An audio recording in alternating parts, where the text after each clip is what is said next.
invitación, no conocía la seccional.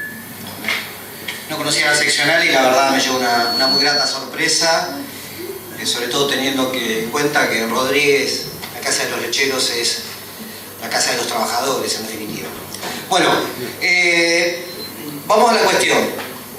A mí lo que me impresiona esto de la reforma brasilera que se aprobó en julio es que fundamentalmente se hace mucho hincapié en esto de, bueno, en realidad porque hay un momento te paraste y dijiste el permiso para estar embarazada. Pareciera que hay que tener permiso para estar embarazada. Y esas cosas son las que impresionan. Que la embarazada pueda trabajar en trabajo insalubre, que existan contratos de trabajo llamados intermitentes. El contrato de trabajo intermitente es te llamo unas horas antes y seguís laburando, pero no sabés cuándo vas a seguir. El contrato, las relaciones laborales individuales, lo fuera del convenio, todo aquel que gane más de tanta plata queda fuera del convenio. Hay una serie de medidas con la jornada de trabajo. La jornada de trabajo ya directamente es una jornada de trabajo de goma. Pero lo que quiero indicar, la mayoría de las medidas nos asustan. Y son para asustar a los que estamos incautos, pero no son el eje de la reforma. ¿A quién no le asusta de pronto que los laburantes trabajen más de 12 horas por día o que de pronto las embarazadas tengan condiciones horribles de laburo?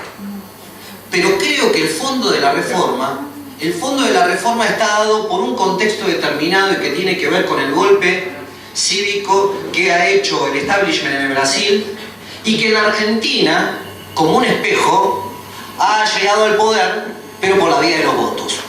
Tenemos clonados prácticamente dos modelos políticos con un origen distinto, pero con una misma necesidad. Tanto en Brasil como en Argentina es el gobierno de los ricos, es el gobierno de los patrones.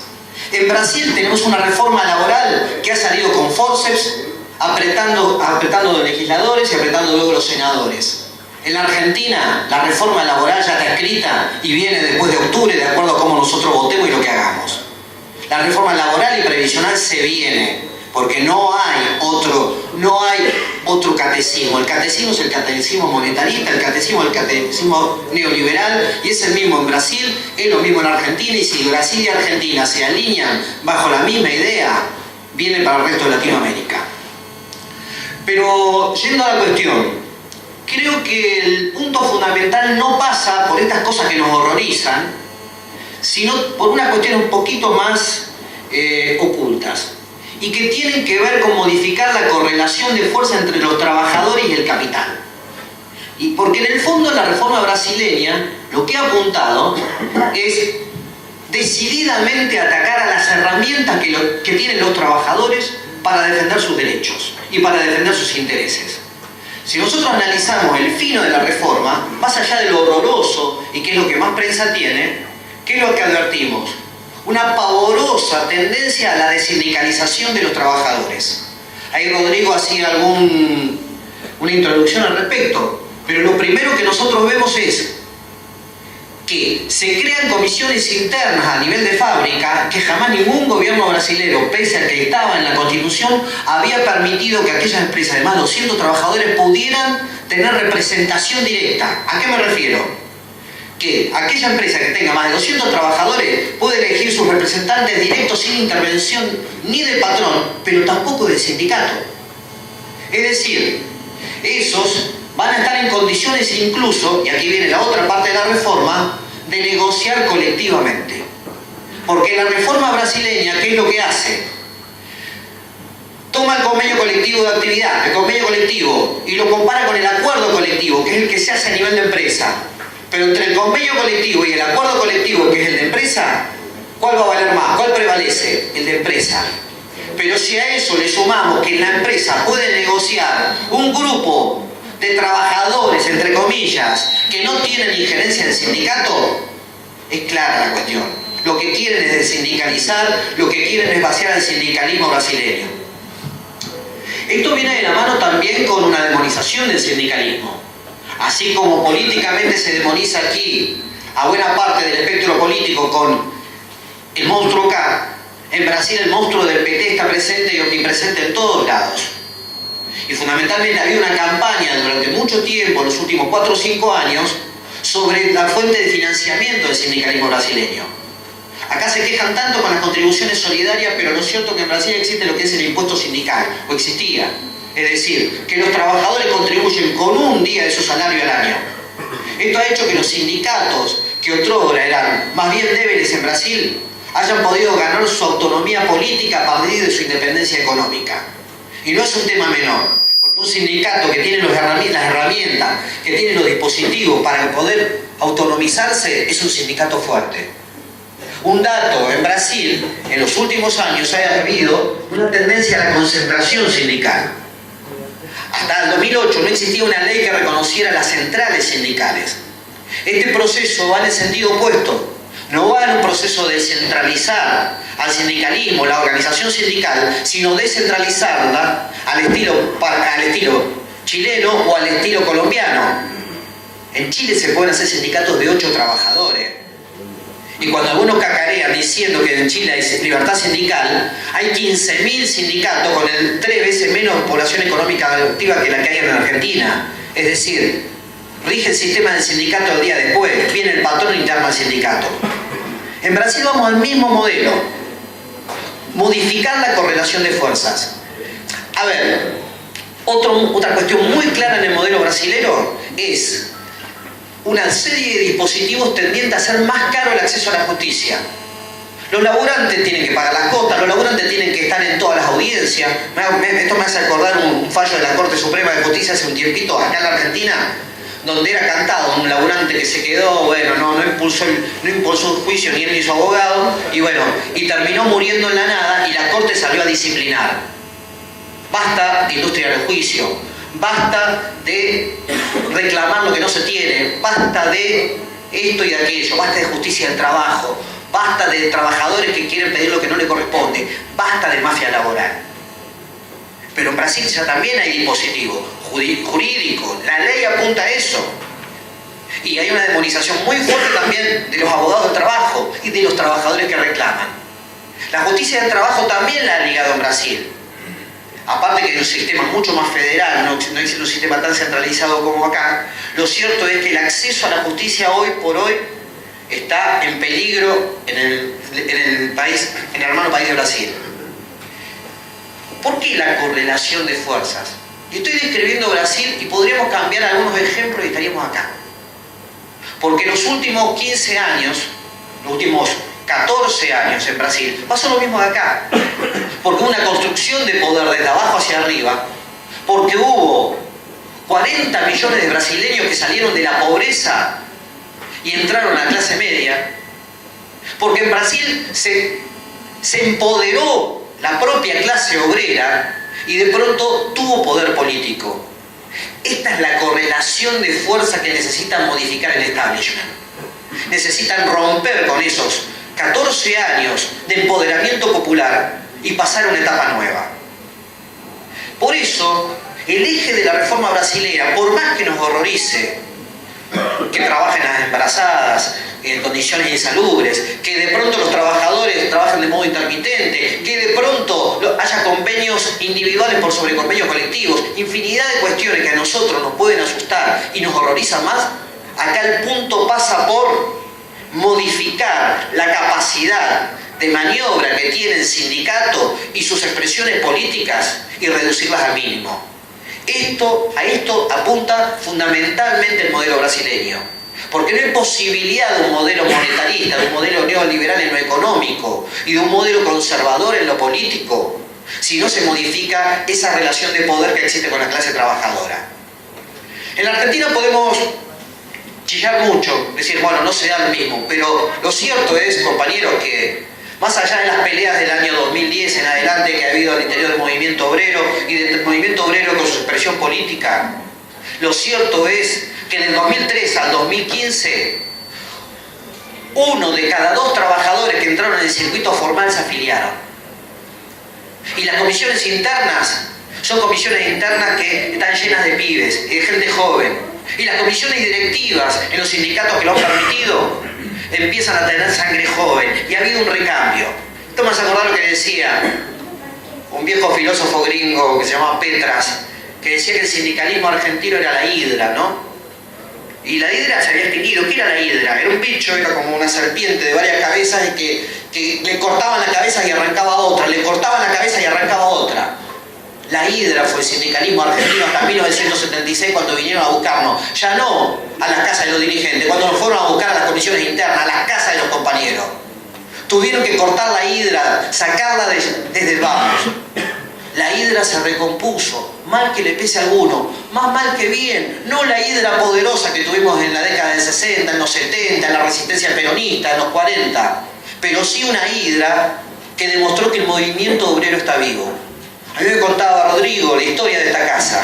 La historia de esta casa es una clara demostración que la hidra está viva. Y que cuando le corta la cabeza va a surgir otra y otra.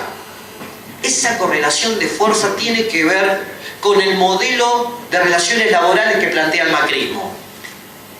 Hoy el macrismo necesita modificar la correlación de fuerzas.